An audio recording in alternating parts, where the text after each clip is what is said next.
3-4 آدمی بلا. جب ایسے کبھی گھوڑا تانگے میں کھڑا ہو جاتا تھا تو پھر ایک دیہاتی ٹرک تھا, 2-3 آدمی ادھر ادھر پہیے کو گھماتے تھے. پہیا گھوم کر جب وہ ٹانگے کی لگتی تھی نا اس کو ہک اس کے پشت میں ہی پیچھے, تو پھر وہ چل پڑتا تھا. تو انہیں 3-4 ادھر 3-4 ادھر زور لگا لی, وہ ہلا ہی نہیں. اب دیکھیں انہوں نے کیا کیا, وہ نیچے آیا اور اپنی پگڑی اتاری اور اس کے پاؤں پہ رکھ کے کہنے لگا اللہ دا نام ہن تا ٹور پاؤ. یقین مانے میں آپ کو آنکھوں دیکھا بتا رہا ہوں. اس کے بعد اس نے آ کے لگام اٹھائی, گھوڑا چل پڑا. آپ سیرت النبی کا ایک لفظ لے لیں تو آپ سب کے لیے کافی ہو جائے گا, میرے لیے کافی ہو جائے گا, ان مستورات کے لیے کافی. کہ ہم میٹھا بول نہیں بولتے. بطور ماں مجھے کیسے بولنا چاہیے ہم نہیں بولتے. بطور باپ مجھے کیسے بولنا ہے نہیں بولتے. بطور بھائی مجھے کیسے بولنا ہے ایسا بول ہم نہیں بولتے. بطور باس مجھے ماتحت کے ساتھ کیسے بولنا ہے ہم نہیں بولتے. بطور مالک مجھے نوکر کے ساتھ کیسے بولنا ہے ایسا ہم نہیں بولتے. ایک دوست کے ساتھ مجھے کیسے بولنا ہم نہیں بولتے. تو سارے معاشرے میں آگ لگ گئی, محبت نام کی شے مٹ گئی. وفا تم نہ دیکھو گے ہرگز کسی میں, زمانہ وہ ایسا عجیب آ رہا ہے.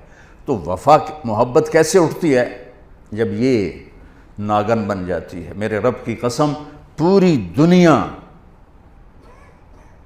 کا شہد اکٹھا کروں تو ایک میٹھا بول اس سے زیادہ میٹھاس رکھتا ہے. اور اللہ کی قسم 7 سمندر کی کڑواہٹ اکٹھی کروں تو ایک زبان کا کڑوا بول اس سے زیادہ کڑواہٹ رکھتا ہے. ہزاروں سال پہلے اللہ اپنے حبیب کو ہائی لائٹ کرنے کے لیے, میں نے کیا کہا, صفات کی کوئی انتہا ہے میرے نبی کی, کس چیز کو ہائی لائٹ کیا ہے جس پہ معاشرہ خوبصورت بنتا ہے.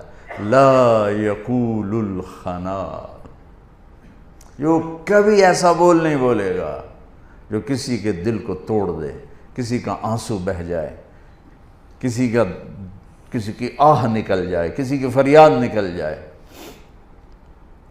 میرے نبی نے فرمایا اسلام کا سب سے مضبوط عمل آپس میں محبت کرنا ہے.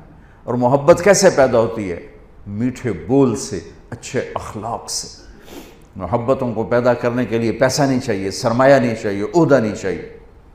عہدے کی عزت صرف آپ کے سامنے ہوگی, 4 قدم باہر جا کر آپ کو گالیاں نکالیں گے.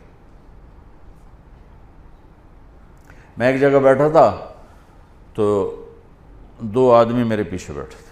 تو ایک ہمارے علاقے کا بڑا آدمی انٹر ہوا, ساتھ نوکر حقہ اٹھایا ہوا اور بیگ اٹھایا ہوا.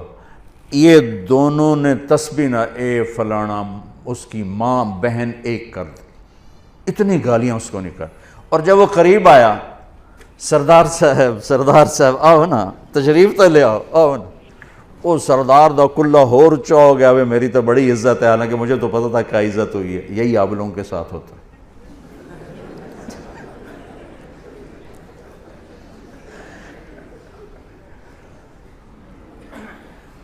اگر آپ دلوں میں بسنا چاہتے ہیں, ایک لفظ پہ عمل کر لیں.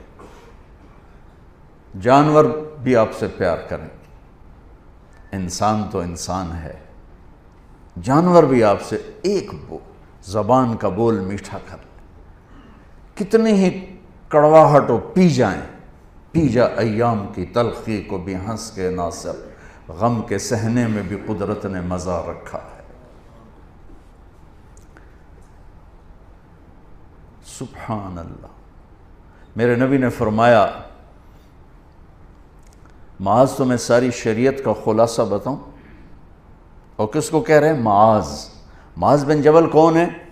آپ نے کہا میری امت کے علماء کا جھنڈا معاذ کے ہاتھ میں ہوگا. اتنے بڑے آدمی, اور ان کو سمجھائے ایسے جیسے معصوم بچے کو سمجھا. معاذ تجھے پوری شریعت کا خلاصہ بتاؤں؟ کہ جی بتائیں. تو آپ نے یوں کیا, پہلے فزیکلی زبان نکالی, پھر فرمایا کف ھذا, معاذ اسے قابو میں رکھو, اور اس کو تعبیر کہہ دیے شریعت کا خلاصہ. پورا دین زبان کے اندر بند کر دیا. زندگی, معاشرت, ہر چیز کو کہا اسے قابو میں رکھو، کہ یہ کھل جائے تو سارا معاشرہ بے قابو ہو جاتا اور سارا معاشرہ امبیلنس ہو جاتا، اور یہ قابو میں ہو تو گھر آباد، عزت محفوظ، رشتے آباد، محبتیں باقی۔